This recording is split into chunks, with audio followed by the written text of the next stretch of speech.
en que es muy grato para mí, como presidente de la República, el haber podido reafirmar los conceptos emitidos por el jefe de Odeplan y el ministro de Economía, el agradecer la presencia de ustedes. Doctor Allende, ¿usted puede explicar a nosotros cuál es su primer contacto con el marxismo y cómo usted empezó a creer en el marxismo? El primer contacto nace de la inquietud que teníamos los estudiantes universitarios. Usted sabe, yo soy médico. Vine de provincia a estudiar a Santiago. Los estudiantes de provincia vivíamos muy modestamente, en pensiones. Y, lógicamente, nos interesaba no solo estudiar las materias en relación con la carrera que habíamos elegido, sino que además nos preocupábamos de mirar un poco más lejos de la universidad, la realidad de nuestro país. Sobre todo que el estudiante de medicina y el médico confrontan hechos sociales muy claros. Nosotros aprendimos muy rápidamente que a mayor enfermedad, mayor pobreza, que mayor pobreza, mayor enfermedad. Un axioma que se repite inexorablemente. De allí que en las noches los estudiantes nos reuniéramos para analizar las distintas corrientes filosóficas, las distintas ideas, los idearios. Y leímos, a los teóricos del marxismo. Además, veíamos lo que acontecía en el mundo, apreciábamos la lucha de los pueblos, sobre todo los países en vías de desarrollo. Y siempre pensamos que el hombre debía tener una dimensión distinta, que los valores de la sociedad capitalista debían ser reemplazados por otros valores. Y por eso estudié, leí y fui fundador más tarde del Partido Socialista. ¿Y qué año fue? El año 1937. ¿Y qué edad tenía usted en esa época? Debe haber tenido 28 años, cuando fundé, junto con otros compañeros del Partido Socialista. Y, bueno, después, ¿cómo surgió? Además, a lo largo de toda mi vida, no solo no lo he negado, sino que lo he dicho siempre. Yo he sido ministro de Estado, yo he sido diputado, he sido senador, he sido presidente del Senado. Entonces, ¿se metió en la política? Sí, desde bastante joven. Fui ministro a los 29 años. ¿Y su carrera? Y era tan socialista como ahora, en un gobierno de Frente Popular. Uno de los 3 frentes populares que hubo en Chile, en la época de don Pedro Aguirre Cerda. Y ese Frente Popular estaba formado por radicales, por socialistas, por comunistas y por democráticos. ¿Y este es el origen de la Unidad Popular? No, porque después esos partidos se separaron. Pero es un antecedente muy importante, porque fue Chile uno de los 3 países donde hubo un Frente Popular. Usted se acuerda que los otros países fueron España, que terminó en la Guerra Civil, y Francia, en donde el Frente Popular, dirigido por Lombrun, no dejó ningún recuerdo trascendente, y al contrario. En cambio, nosotros en Chile cumplimos una etapa muy importante, Desarrollamos, sobre todo a la clase obrera, a través de la Central Única de Trabajadores, en una conciencia de su organización y sus derechos. La clase media alcanzó el poder, y por último creamos la Corporación de Fomento, base de la industria pesada de Chile, acero, petróleo, electricidad. O sea, hicimos una obra constructiva, y en esa época se hablaba del Frente Popular como se habla hoy día de la Unidad Popular. Es decir, se aseguraba que íbamos a suprimir las libertades, que poco menos que iba a ser el caos absoluto, que iba a ser el degüelle de la gente. Y no ocurrió eso, y al contrario. Las más grandes manifestaciones religiosas se realizaron en la época del Frente Popular. Y el primer cardenal de la Iglesia chilena fue nominado en la época del Frente Popular por petición expresa del presidente del Frente Popular, Pedro Aguirre Cerda, que era presidente de la República. Y hoy día, ¿cómo se mantiene la coalición en la Unidad Popular? Bien, porque hay un programa que nos une, que es diferente, claro, hoy, lo que nosotros nos hemos propuesto, lo que nos propusimos hace 30 años, evidentemente, ¿no? ¿Qué conflictos hay adentro de la coalición y cómo se ajustan? No hay ningún conflicto serio.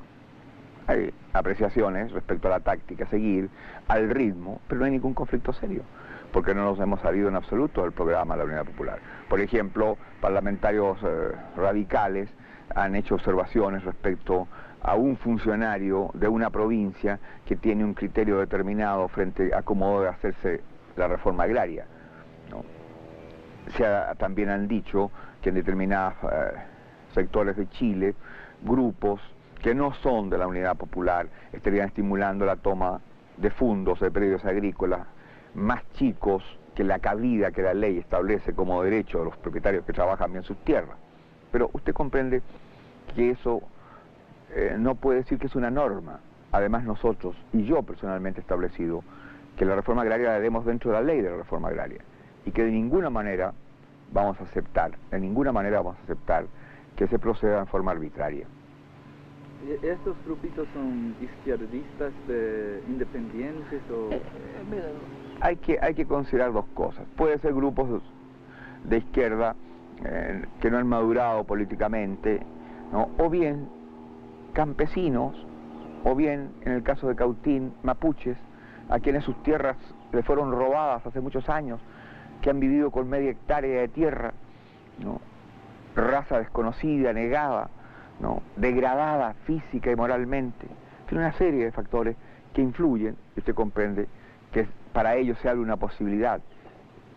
Y cuando se tiene hambre, a veces es muy difícil razonar, sobre todo cuando no se tiene una cultura de un nivel político, y cuando se ha sido siempre engañado, cuando se les ha hecho promesas durante más de un siglo, y sus abuelos y sus padres y ellos han sido frustrados y negados.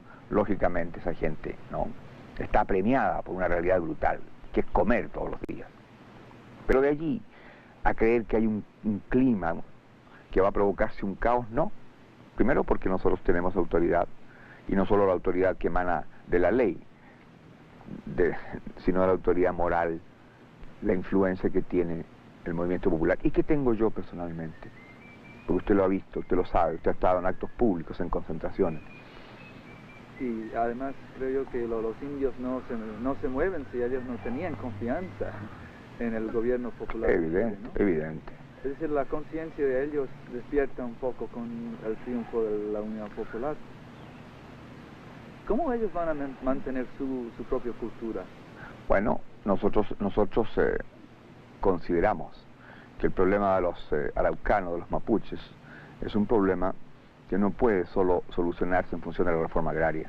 Hay un problema antropológico, hay un problema de cultura, hay un problema de raza. Entonces nosotros hemos mandado allá, no solo al ministro de Agricultura, hemos mandado también a médicos, a pedagogos, a antropólogos, a sociólogos.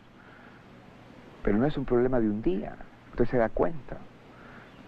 Será problema de muchos años, porque hoy día el mapuche frente a la ley es considerado como un niño sin derechos. Él personalmente no puede contratar.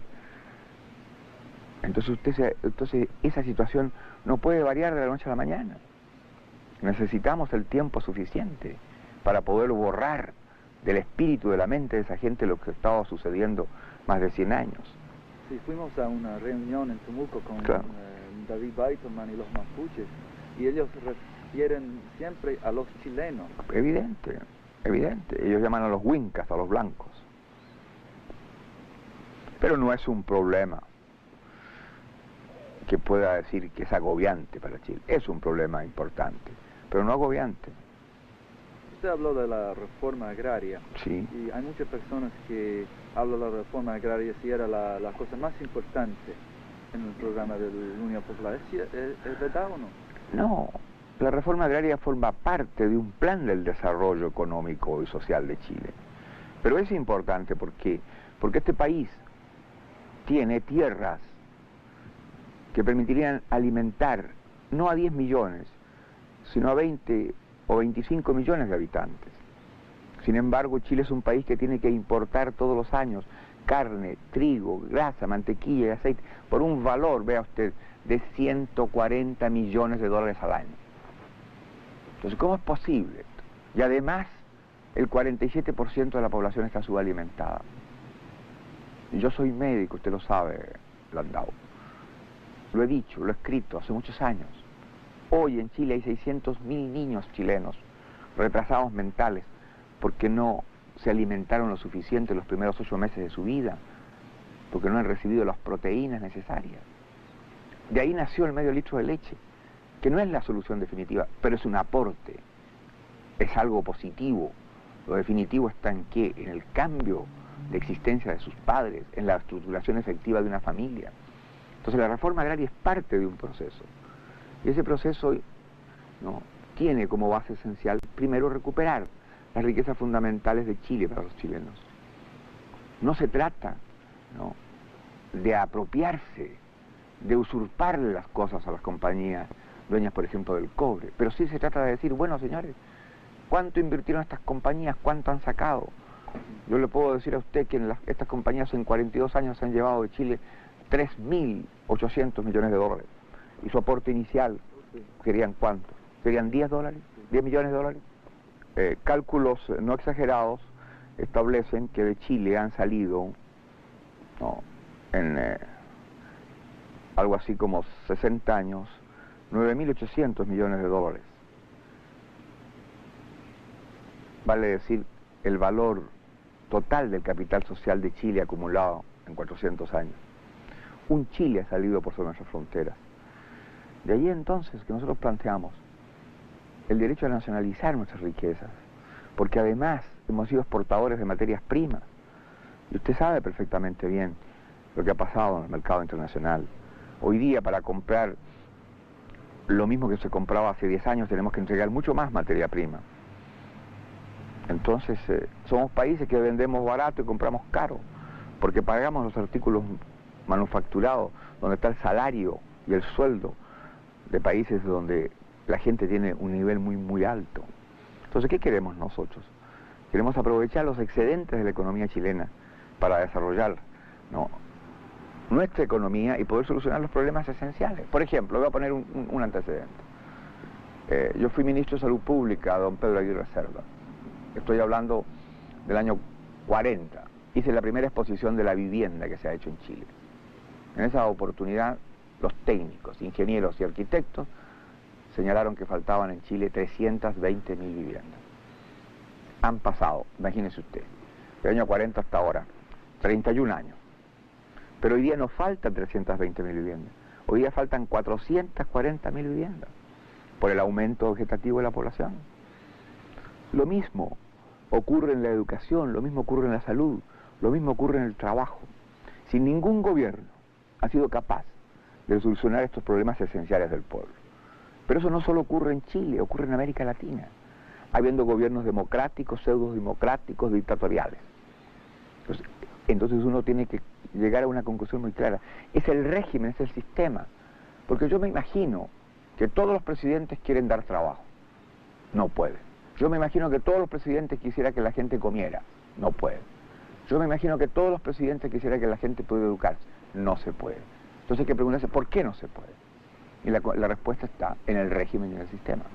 ¿Y es esto que refieren ellos, o la gente de América Latina, cuando habla de imperialismo? Sí, usted lo sabe perfectamente bien. A eso se refiere. El público norteamericano todavía está confundido por eso, no sabe mucho. No, si nuestra lucha no es contra el pueblo de Estados Unidos. Nuestra lucha es contra un sector de Estados Unidos. Y en el propio Estados Unidos se lucha contra ese sector. Acuérdese, por ejemplo, cuando Kennedy atajó el alza del acero. Acuérdese de la influencia que tienen los petroleros en Estados Unidos. Bueno, pero el pueblo americano es otra cosa. Y aquí Además nosotros estamos actuando dentro de la ley. Y aquí las compañías, por ejemplo, de cobre norteamericanos, han sacado mucho. Ya le he dicho. Mucha. ¿Y cuándo piensa usted de terminar con la expropiación del...? Cuando salga la ley. ¿Está propuesta ahora? Está propuesta la reforma constitucional. Cuando salga la ley, nosotros aplicaremos lo que el Congreso dictamine y de acuerdo con esas atribuciones haremos la nacionalización y pagaremos indemnización estudiando cada caso. Y además hay un tribunal ante el cual pueden apelar las compañías. Y es la Contraloría General de la República la que fija la indemnización. O sea, las más altas expresiones de nuestra organización jurídica. ¿Y el gobierno de los Estados Unidos ha hecho presiones? No, ninguna. Entonces las relaciones siguen igual. Sigue igual, y nosotros hemos oído la opinión del señor Nixon. Bueno, es una opinión. Nosotros comprendemos que él tiene razón cuando dice que no está muy agradado, pero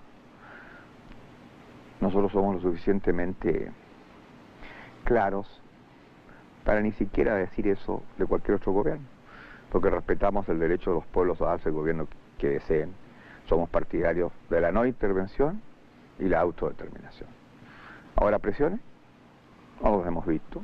Eso sí que hay una campaña internacional muy seria, una campaña que también, evidentemente, está en Estados Unidos, donde se publican artículos absolutamente infundados respecto a Chile. Por ejemplo, dice que aquí no hay libertad de prensa. ¿Usted está cuánto tiempo aquí? Bueno, total, unos 4 meses. 4 meses. Usted habrá visto que hay la más amplia y restricta libertad. Usted ha visto cómo se nos ataca, cómo los diarios publican lo que se les ocurre, no solo ya para apreciar situaciones políticas, sino para referirse a actitudes, a hechos, inclusive de la vida particular de uno. Bueno, el Mercurio, por ejemplo, no solo el Mercurio, que es el diario más poderoso de los sectores oligárquicos chilenos, sino que los diarios que tiene, La Tercera, La Segunda, en un lenguaje mucho más franco y al mismo tiempo mucho más turbio en los ataques. Usted ve a Democracia Cristiana con La Prensa, con La Tarde. Los diarios de provincia, el 80% de los diarios de provincia, el 90% de los diarios de provincia está en manos de los sectores reaccionarios o derechistas, sectores que van a ser heridos en sus intereses económicos y sin embargo siguen saliendo. ¿Usted cuántas revistas hay en Chile? Ninguna de ellas pertenece a la izquierda. Siguen saliendo. Entonces, por último, el presidente de la Asociación Nacional de Prensa en Chile, señor Germán Picó Cañas, que no es hombre de la Unidad Popular, que es el dueño del diario La Tercera, que ha dicho que no hay presión, no hay amenaza, no hay coacción frente a la prensa. Entonces, ¿qué valor va a tener, por ejemplo, lo que dicen los señores de la CIA? Cuando el señor Agustín Edwards forma parte del directorio, cuando el señor Agustín Edwards debía estar en Chile para responder ante la justicia lo que ha hecho su banco. ¿Que nosotros le retiramos los libros al Mercurio? Sí, señor, para ver si cumplían las leyes tributarias. En Estados Unidos me parece que hacen lo mismo, ¿verdad? Bueno, y que si no hubiera tenido ningún delito, no habría pasado nada. Pero resulta que le está debiendo a la Tesorería Provincial de Santiago 5.400 millones de pesos. Que los paguen. Nosotros le vamos a dar facilidades, pero las mismas que tienen el resto de la gente. Y si no los paga, le vamos a aplicar la ley. Entonces, en este sentido, ustedes eligieron la vía electoral. Y este tiene cosas legales que son... Claro, si la aplicación de la ley permite indiscutiblemente dentro de la ley sancionar a los que no cumplen con las leyes. Pero ¿cómo nos van a pedir a nosotros que no exijamos que se cumplan las leyes? Pero nosotros no hemos hecho nada ilegal. Yo recuerdo una vez que Carlos Rafael Rodríguez habló en televisión chilena, sí, sobre la libertad de la prensa, y él habló sobre una idea de ¿qué quiere decir el derecho de publicar un periódico? Es decir, un poblador no tiene el mismo derecho que el señor Agustín Edwards, ¿no? Pero sin plata. No, por eso es un derecho utópico, irreal. Irreal. Nunca, indiscutiblemente es muy difícil imaginarse que todos tengan las mismas posibilidades. En el régimen capitalista es imposible. Y aún en el régimen socialista usted comprende que no se va a publicar teóricamente a toda la gente lo que opina, pero por lo menos sí puede publicarse lo que opina la mayoría, ¿no es cierto? Y lo que desea la mayoría. Y además publicarse las cosas ciertas, porque es muy distinto cuando se defienden intereses. El Mercurio representa intereses, ¿de qué? De los bancos, de los monopolios. Entonces queda la prensa libre. No, al contrario. Dice que el Mercurio es el principal accionista del Banco Edwards. Y el Banco Edwards ha comprometido el crédito de Chile. Y está garante de operaciones al margen de la ley y espaldas del Banco Central por el doble del capital que tiene el banco. Entonces, nosotros no hemos perseguido al banco. Es el banco el que nos ha obligado a exigir que cumpla la ley. Entonces, si ellos hubieran cumplido con la ley, no habría pasado nada. Tenemos que darle las gracias que hayan sido un factor que nos ha permitido plantearle ante el país lo que es, ¿no?, determinado sector de los empresarios. Bueno. ¿Usted puede prever uno de los impedimentos, los obstáculos en el camino hacia el socialismo en Sí, Chile? claro, evidentemente, pues. Mucho más difícil el camino nuestro, porque es un camino dentro de la Constitución y de la ley. Aquí hay un Congreso, nosotros tenemos que aceptar lo que ese Congreso resuelva respecto a los proyectos de ley. Es mucho más difícil llegar al socialismo a través de los cauces legales, evidentemente, porque hay posibilidades de resistencia mayor que si acaso se hubiera llegado por el camino de la toma del poder. Nosotros tenemos que responder de nuestros actos frente al Congreso, en donde no tenemos mayoría. Hay un poder judicial autónomo que puede dictaminar sus fallos y que pueden ser fallos, por ejemplo, que dificultan la tarea del gobierno popular.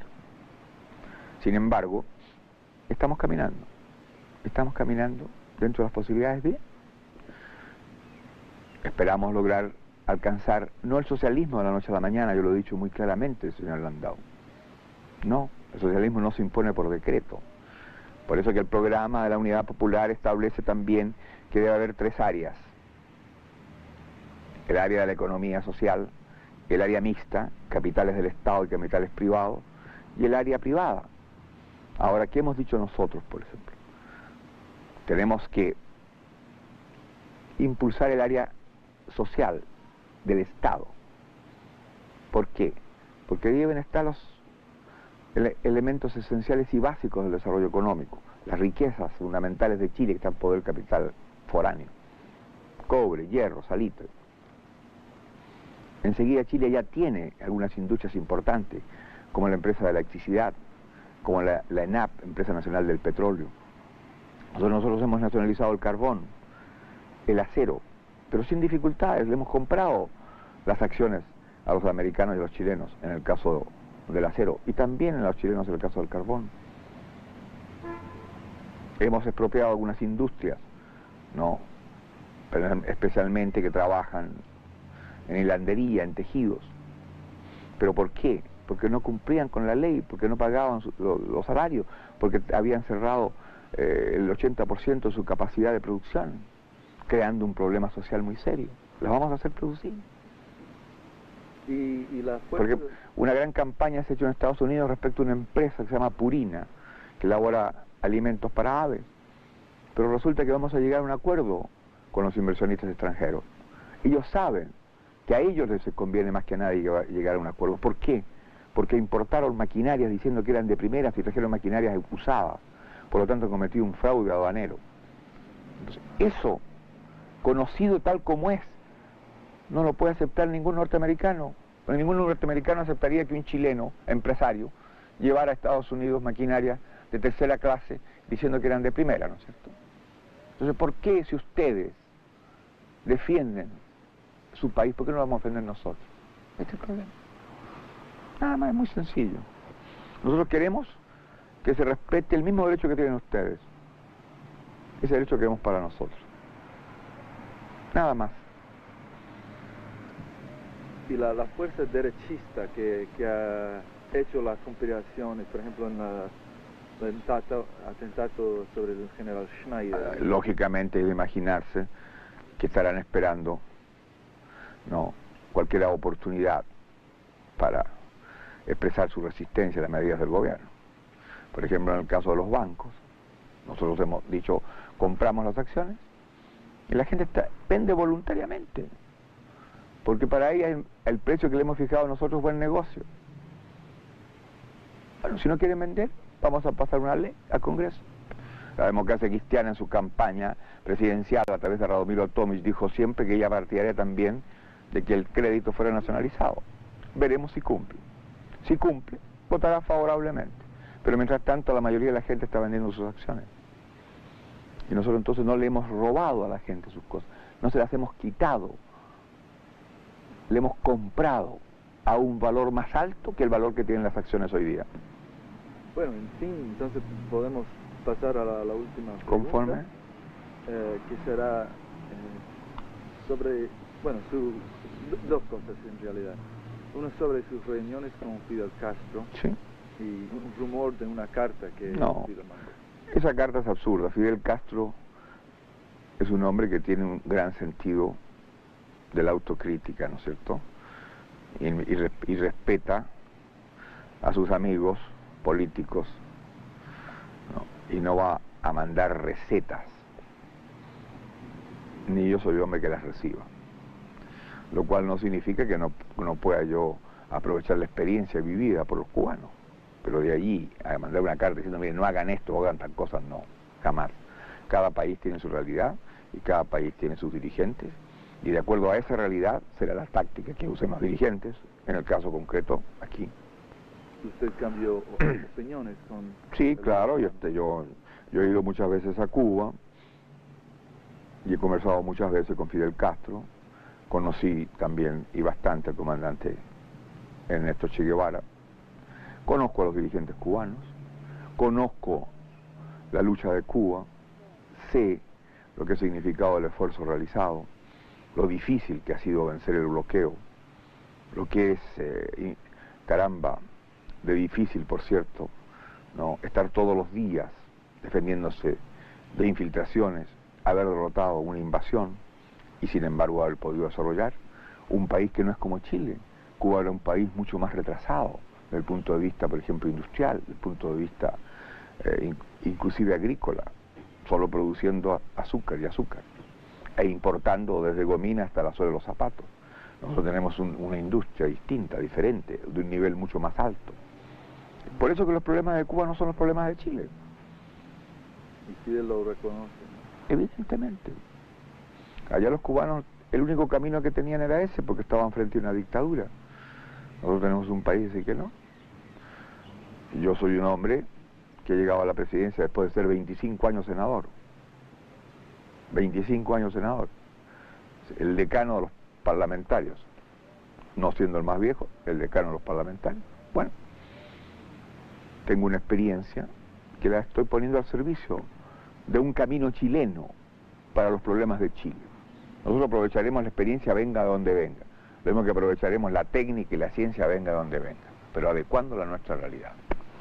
Nosotros no somos colonos mentales de nadie. ¿Claro? De nadie no somos colonos mentales, de nadie. Yo creo que con eso está bastante claro. Y después de pasar 25 años en el Congreso, en el Parlamento chileno, ¿usted sigue siendo un hombre utópico? No, como utópico. Sigo defendiendo lo mismo que he defendido durante 25 años, porque durante 25 años fui parlamentario socialista. Y ser socialista no es ser utópico. ¿Tiene una visión de una sociedad, bueno, en el futuro, digamos? Pero lógico, pero eso no se construye, como se lo he dicho, de la noche a la mañana. Para que un pueblo llegue a construir una sociedad distinta, se necesita un pueblo organizado, disciplinado, consciente. Yo le he dicho muchas veces a la gente. Por ejemplo, los estudiantes. Para mí no vale que un estudiante me diga yo soy dirigente de izquierda si es mal alumno. Nosotros necesitamos buenos alumnos, buenos estudiantes. Primero cumpla sus obligaciones, después tiene derecho a decir que es un dirigente político. Yo le he dicho a los obreros, hay que trabajar más, hay que producir más. Nosotros en Chile, por ejemplo, tenemos que alcanzar un ingreso de $2.000 por persona al año. Bueno, para eso tenemos que producir más. Los pueblos solo progresan produciendo más y trabajando más. Claro que es diferente trabajar para una minoría que trabajar para el país o para el pueblo. Por ejemplo, yo he oído a los obreros del carbón, le he dicho, ustedes están produciendo ahora 3.800 toneladas de carbón al día. Tienen que producir 4.700. Tienen que trabajar más. Porque si no, esta empresa no puede defenderse. En el acero estamos produciendo hoy día 700.000 toneladas. Hay que llegar de aquí a 6 años a 2 millones de toneladas. En el cobre estamos produciendo alrededor de 750.000 toneladas de cobre. Hay que elevar la producción del cobre a 1200. ¿Y usted cree que el pueblo ha respondido a...? Pero usted lo está diciendo, que ahora soy más popular que antes. ¿Por qué es eso? Porque hemos cumplido con lo que le hemos dicho al pueblo. Además le explicamos al pueblo, dialogamos con el pueblo. Yo no estoy metido en la oficina de la moneda, yo hablo con los campesinos, con los trabajadores del cobre, con los trabajadores del carbón, hablo con los estudiantes, hablo con las dueñas de casa, voy a las poblaciones, en las calles la gente me saluda, ando como un particular, ¿no? Entonces la gente ve una cosa distinta. Miren Valparaíso, por ejemplo, todos los días, a la salida de la oficina del gobierno que está en la intendencia, hay 400, 500, 600 personas, ¿no?, esperando a veces 2 horas para que salga y saludarme. Y ahí hay, por ejemplo, en esta época ahora de verano, hay muchos turistas, ¿no?, de otros países, no le voy a decir de dónde, pero de otros países, y que dicen, un presidente que se le puede dar la mano, que se le puede tocar, que se le puede conversar. Sí, señor. Porque yo no ando ni con tanque, ni rodeado de carabineros. No. La gente puede llegar donde estoy yo tengo agrado a saludar a la gente. Sí, claro que no me puedo pasar todo el día saludando a gente.